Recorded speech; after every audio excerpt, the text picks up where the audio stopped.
aromas away. അങ്ങനെ at last ഞാനും ക്യാമറയുടെ ഫ്രണ്ട് വന്നു. ഒത്തിരി പേര് കംപ്ലൈൻറ്റ് ചെയ്തു കേട്ടോ, എന്താ ക്യാമറയുടെ ഫ്രണ്ടിൽ വരാത്തെ, കുക്ക് ചെയ്യുന്ന ആളെ കാണണമെങ്കിലും ഒരു കണക്ഷൻ ഉണ്ടാകുള്ളൂ എന്നൊക്കെ പറഞ്ഞിട്ട് ഒത്തിരി പേര് പറഞ്ഞു. അപ്പോൾ പിന്നെ ഞാൻ വിചാരിച്ചു ശരി ഇനിയിപ്പം ഞാൻ ക്യാമറയുടെ ഫ്രണ്ടിൽ വരാം. കുറച്ച് മടി ഉണ്ടായിരുന്നു ആദ്യമേ ക്യാമറയുടെ ഫ്രണ്ടിൽ വരാൻ, അതുകൊണ്ടാട്ടോ ഇത്രയും ടൈം എടുത്തത്. അപ്പം എല്ലാവർക്കും ഹാപ്പി ദിവാലി. അപ്പോൾ ദിവാലി ആയതുകൊണ്ട് തന്നെ നമ്മളിന്നൊരു ദിവാലി സ്വീറ്റ് ഉണ്ടാക്കുന്നത് വളരെ പെട്ടെന്ന് ഉണ്ടാക്കാൻ പറ്റുന്ന ഒരു ദിവാലി സ്വീറ്റ് ആണ് കേട്ടോ. അപ്പം ഞാനിന്ന് ഉണ്ടാക്കാൻ പോകുന്നത് കാജു കട്ട്ലിയാണ്. കാജു കട്ട്ലിയുടെ പ്രിപ്പറേഷൻ ഭയങ്കര സിമ്പിളാണ് കേട്ടോ. പക്ഷെ ഞാൻ അതിനകത്തൊരു ചെറിയ ട്വിസ്റ്റ് ചെയ്യുന്നുണ്ട്. വേറൊന്നുമല്ല, എനിക്കതിനൊരു കളറ് വേണം. അപ്പം ഞാൻ ഫുഡ് കളറൊന്നും ആഡ് ചെയ്യാതെ തന്നെ നാച്ചുറലി എങ്ങനെ കളർ ഉണ്ടാക്കാമെന്ന് ട്രൈ ചെയ്ത് നോക്കി. അതിന് വേണ്ടിയിട്ട് ഞാൻ എടുത്തത് ബ്ലൂബെറി ആട്ടോ. അപ്പോൾ ബ്ലൂബെറിയുടെ ആ ഒരു ഭയങ്കര വൈലറ്റിഷ് ആയിട്ടുള്ള ഒരു കളർ വരുമ്പോൾ കാണാൻ നല്ല ഭംഗിയാണ് കാജു കട്ട്ലിക്ക്. അതുപോലെ അതിൻ്റെ ഫ്ലേവർ വരുന്നത് കാരണം അതിനൊരു സ്പെഷ്യൽ ടേസ്റ്റുമാണ്. അത് പ്രിപ്പറേഷൻസ് ഒക്കെ വളരെ സിമ്പിളാണ്. അപ്പം നമുക്ക് പ്രിപ്പറേഷൻ ഒന്ന് നോക്കിയാലോ എങ്ങനെയാണ് ചെയ്യുന്നതെന്ന്. ആദ്യമായിട്ട് നമുക്ക് ബ്ലൂബെറിയുടെ സിറപ്പാണ് ആവശ്യം. അതിന് വേണ്ടിയിട്ട് ബ്ലൂബെറിയും വെള്ളവും നമുക്ക് ഒരുമിച്ച് തിളപ്പിക്കാം. അപ്പോൾ അതിൻ്റെ കളർ നമുക്ക് കിട്ടും.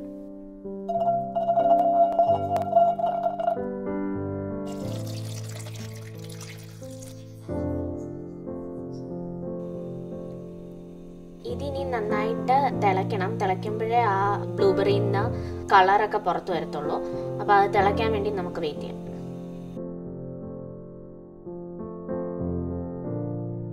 ഇപ്പം ബ്ലൂബെറിയുടെ കളറൊക്കെ ഇളകി വന്ന് തുടങ്ങിയിട്ടുണ്ട്. ഇനി നമുക്കിതിനെ ഒന്ന് ക്രഷ് ചെയ്ത് കൊടുക്കാം. ബ്ലൂബെറിയുടെ ജ്യൂസും എടുത്ത് ചെയ്യാം. നമുക്ക് ജ്യൂസ് എടുത്തിട്ട് ഇതേപോലെ റെഡ്യൂസ് ചെയ്തെടുത്താൽ മതി. പക്ഷെ ഞാൻ അങ്ങനെ ട്രൈ ചെയ്ത് നോക്കിയപ്പോൾ എന്ത് പറ്റുന്ന വെച്ചാൽ ബ്ലൂബെറിയുടെ കളറ് കുറച്ച് ചേഞ്ചായി.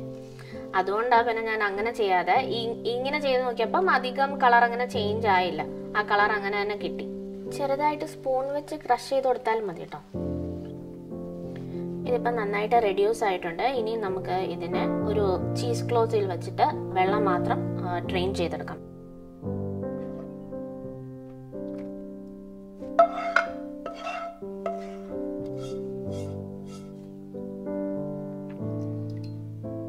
നല്ല ചൂടാണ്. ഇനി ഇതൊന്ന് നന്നായിട്ട് തണുത്ത് കഴിയുമ്പോഴത്തേക്ക് അതിൽ നിന്ന് കളറൊക്കെ പുറത്ത് വരും കേട്ടോ. നമുക്ക് പിഴിഞ്ഞെടുക്കാം. വേണമെങ്കിൽ നിങ്ങൾക്ക് സ്ട്രെയിനറിൽ സ്ട്രെയിൻ ചെയ്തെടുക്കാവുന്നതാണ്. പക്ഷേ സ്ട്രെയിനറിൽ എടുത്ത എന്താ പ്രശ്നം എന്ന് വെച്ചാൽ ചെറിയ ചെറിയ തരികൾ വീഴും. ഇതാകുമ്പോൾ ഒട്ടും തരി ഉണ്ടാവത്തില്ല, ലിക്വിഡ് മാത്രമേ ഉണ്ടാവുള്ളൂ. അതുകൊണ്ടാണ് ഞാൻ ഇങ്ങനെ എടുക്കുന്നത്. ഇനി നമുക്കൊരു സ്ട്രെയിനർ വെച്ചിട്ട് അതിൻ്റെ പുറത്തേക്ക് ഇത് വെക്കാം. അപ്പോൾ എന്തായാലും ലിക്വിഡ് മാത്രമേ വീഴത്തുള്ളൂ, അതിൽ നിന്ന് വേറൊന്നും വീഴത്തില്ല. ഒരു 10 മിനിറ്റ് ഇങ്ങനെ ഇരിക്കട്ടെ. ആ ഫുൾ ലിക്വിഡ് പോയി കഴിയുമ്പോഴത്തേക്ക് നമുക്ക് അതിനെ എടുക്കാം. അപ്പോഴത്തേക്ക് അതിൻ്റെ ചൂട് മാറും. അപ്പോൾ നന്നായിട്ട് പിഴിഞ്ഞെടുക്കാനും പറ്റും.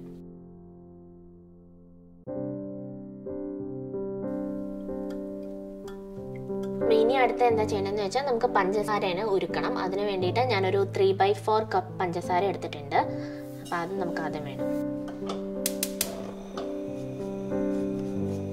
ഇതിലേക്ക് ഇനി വെള്ളമാണ് ഒഴിക്കണത്. പക്ഷെ നമ്മൾ ബ്ലൂബെറി കാജു കട്ട്ലി ചെയ്യുന്നതുകൊണ്ട് ഞാൻ ബ്ലൂബെറി ജ്യൂസിനെയാണ് ഇതിനകത്തിലേക്ക് ഒഴിക്കുന്നത്.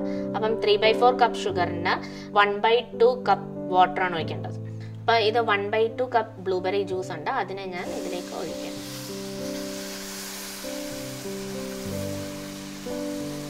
ഇനി ഈ ഷുഗർ ഇതിൽ നന്നായിട്ട് മെൽറ്റ് ആവണം കേട്ടോ. ഷുഗർ വെള്ളത്തിലേക്ക് മെൽറ്റ് ആയാൽ മാത്രം മതി, അല്ലാതെ ഷുഗർ പാവാവേണ്ട ആവശ്യമില്ല കേട്ടോ. അപ്പോൾ അത് മെൽറ്റ് ചെയ്ത് തുടങ്ങുന്ന ഉടനെ നമുക്ക് ഇതിനകത്തിലേക്ക് കാഷ്യൂവിൻ്റെ പൗഡർ ആഡ് ചെയ്യാം. ഞാൻ കാഷ്യൂവിൻ്റെ പൗഡർ ആക്ച്വലി സീവ് ചെയ്ത് വെച്ചേക്കാണ്, നന്നായിട്ട് അരിച്ച് വെച്ചേക്കുക. അല്ലെങ്കിൽ അതിനകത്തിൽ ചെറിയ ചെറിയ തരികളുണ്ടാവും. അതുകൊണ്ട് ഞാൻ നന്നായിട്ട് അരിച്ചെടുത്തേക്കാണ്. 3/4 കപ്പ് ഷുഗറിന് 1/2 കപ്പ് വാട്ടറാണ് കറക്റ്റ്. എക്സ്ട്രാ വേണമെങ്കിൽ ഒരു 1/4 കപ്പും കൂടെ നമുക്ക് ആഡ് ചെയ്യാം. എന്ന് പറഞ്ഞാൽ 3/4 കപ്പ് വാട്ടർ. പക്ഷെ അതാ മാക്സിമം കേട്ടോ. അതിൽ കൂടുതൽ ആഡ് ചെയ്താൽ നമുക്ക് കറക്റ്റായിട്ട് അത് കിട്ടത്തില്ല.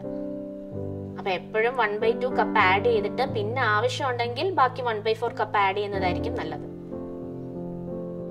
ഇപ്പം നമ്മുടെ ഷുഗറൊക്കെ ഏകദേശം ഒരുവിധം മെൽറ്റ് ആയി കഴിഞ്ഞു കേട്ടോ. എല്ലാം നന്നായിട്ട് മെൽറ്റ് ആയിട്ടുണ്ട്. ഇനി നമുക്ക് ഇതിനകത്തിലേക്ക് കാഷ്യൂ നട്ടിന്റെ പൊടി ആഡ് ചെയ്ത് കൊടുക്കാം. 1 കപ്പ് കാഷ്യൂ നട്ടിന്റെ പൗഡറാണ് ഞാൻ എടുത്തേക്കുന്നത്.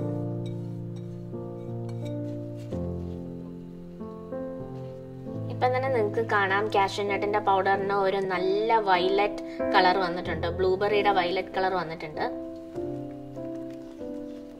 ഇനി ഇത് ഇതിനകത്ത് കിടന്നൊന്ന് കുക്കാവണം കേട്ടോ. ഒത്തിരി നേരം ഒന്നും കുക്കാവണ്ട, ഒന്ന് ചെറുതായിട്ട് കുക്കായാൽ മതി. ഫ്ലെയിം കുറച്ച് വെച്ച് ചെയ്യുന്നതാണ് നല്ലത് കേട്ടോ. ഇങ്ങനെ മിക്സ് ചെയ്തോണ്ടേ ഇരിക്കണേ, അല്ലെങ്കിൽ അത് ചിലപ്പോൾ അടിക്ക് പിടിക്കും. നോൺ സ്റ്റിക്ക് ആണെങ്കിൽ അങ്ങനെ പിടിക്കത്തില്ല, പക്ഷെ എങ്കിലും നമ്മൾ നെയ്യൊന്നും ആഡ് ചെയ്തിട്ടില്ലല്ലോ. ഒന്ന് ചെറുതായിട്ട് മൂത്ത് കഴിഞ്ഞ് അതൊന്ന് കുക്കായി കഴിഞ്ഞ് മാത്രമേ നമ്മൾ നെയ്യ് ആഡ് ചെയ്യത്തുള്ളൂ. ഇപ്പൊ ഇത് ഏകദേശം നന്നായിട്ട് കുറുകി വന്നിട്ടുണ്ട്. ഇനി നമുക്ക് ഇതിനകത്തിലേക്ക് നെയ്യ് ആഡ് ചെയ്ത് കൊടുക്കാം. ഒരു 1/2 ടേബിൾ സ്പൂൺ ആഡ് ചെയ്യും. ഇനി അതിനെ നമുക്ക് നന്നായിട്ട് ഇളക്കി കൊടുക്കാം.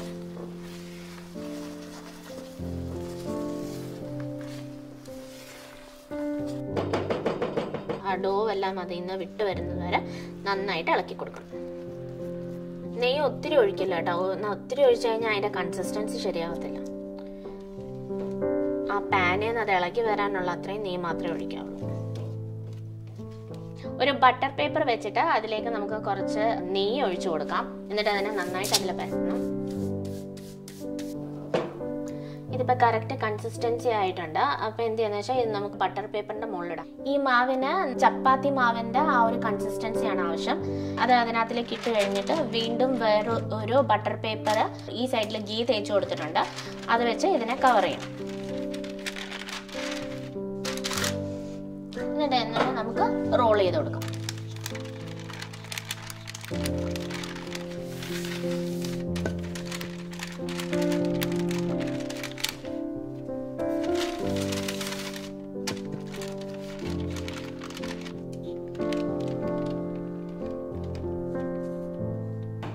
ഇനി നമുക്ക് ഈ ബട്ടർ പേപ്പർ ഇതിന് മുകളിൽ നിന്ന് ഇപ്പം നമുക്ക് നല്ല ഷേപ്പിൽ ആ മാവ് റോളായി കിട്ടിയിട്ടുണ്ട്. ഇനി നമുക്ക് ഇതിനെ ഡയമണ്ട് ഷേപ്പിലാക്കണം. അങ്ങനെ നമ്മുടെ കാജു കട്ട്ലി റെഡി ആയിട്ടുണ്ട്. ഇതിനെ ഡെക്കറേറ്റ് ചെയ്യാൻ വേണ്ടിയിട്ട് ഞാൻ ഇതിൻ്റെ പുറത്ത് ഒരു കാഷ്യൂനട്ടിൻ്റെ പീസ് വെച്ചിട്ടുണ്ട്. അതിന് എന്തുകൊണ്ടാണ് യെല്ലോ കളർ കിട്ടിയെന്ന് വെച്ചാൽ അതിനകത്ത് ഞാൻ സാഫ്രോണിനകത്തിൽ കുറച്ച് നേരം മുക്കി വെച്ചിരുന്നു. അങ്ങനെ അതിനാ യെല്ലോ കളർ കിട്ടിയത്. ഞാനൊരു ഭംഗി ഉണ്ടാവാൻ വേണ്ടി അങ്ങനെ ചെയ്തതാ. ഒന്നെങ്കിൽ സാഫ്രോൺ യൂസ് ചെയ്യണം, അല്ലെങ്കിൽ ഫുഡ് കളർ യൂസ് ചെയ്യണം. മഞ്ഞൾ യൂസ് ചെയ്യരുത്. മഞ്ഞൾ യൂസ് ചെയ്ത് കഴിഞ്ഞാൽ അതിൻ്റെ ഒരു ചെറിയ ടേസ്റ്റ് വ്യത്യാസം കാണും. അതുകൊണ്ട് ഒന്നെങ്കിൽ കളറ് അല്ലെങ്കിൽ സാഫ്രോൺ യൂസ് ചെയ്താൽ മതി.